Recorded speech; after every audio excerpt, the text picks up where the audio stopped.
when a plane ran out of fuel at 41,000 feet. In 1983, an Air Canada Boeing 767-200 was on a routine flight. It was on its way from Montreal to Edmonton.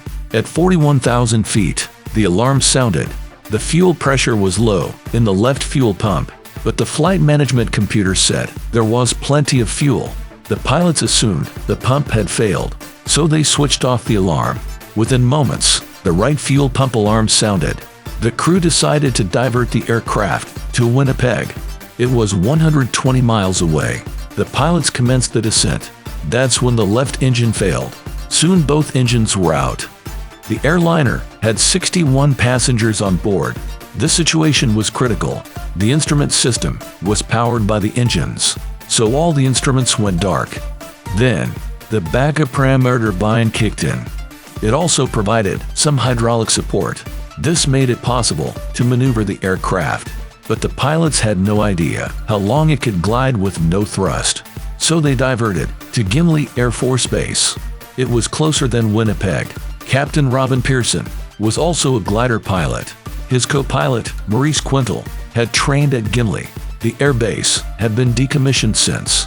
It was now a racetrack, but the crew had no choice. The plane dropped its landing gear. The nose gear only extended partially. The plane was landing too quickly from too high an altitude.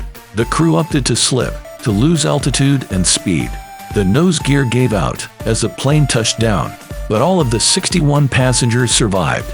Only 64 liters of fuel was left in the tank, but investigators found no leaks.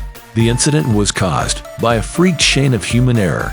The 767-200 marked fuel gauges in kilograms, but other Air Canada aircraft used pounds. The value wasn't recalculated. The plane took off with just 5,000 liters of fuel. The flight required 20,088 liters.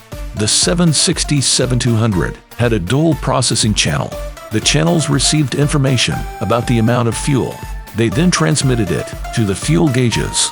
One channel could operate on its own if the other failed. The fuel quantity had to be cross-checked manually. An engineer checked the plane in Edmonton. A system failure made the fuel gauges go blank. The engineer pulled the circuit breakers for both channels. He reset the breaker, but only for one channel. The fuel gauges turned back on. The engineer left a note on the circuit breaker. He thought there was a problem with the second channel. In Montreal, a technician re-engaged the second channel.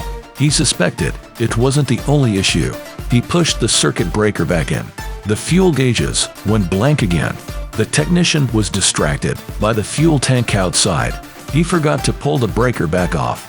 Captain Pearson was actually told about the issue, but he thought the gauges had been blank the whole time. A manual check was the only way to know the fuel quantity. Luckily, no one died. The Gimli Glider incident has become an aviation legend. The plane was repaired and returned to service. It kept flying until 2008. It's now stored at the Mojave Air and Spaceport.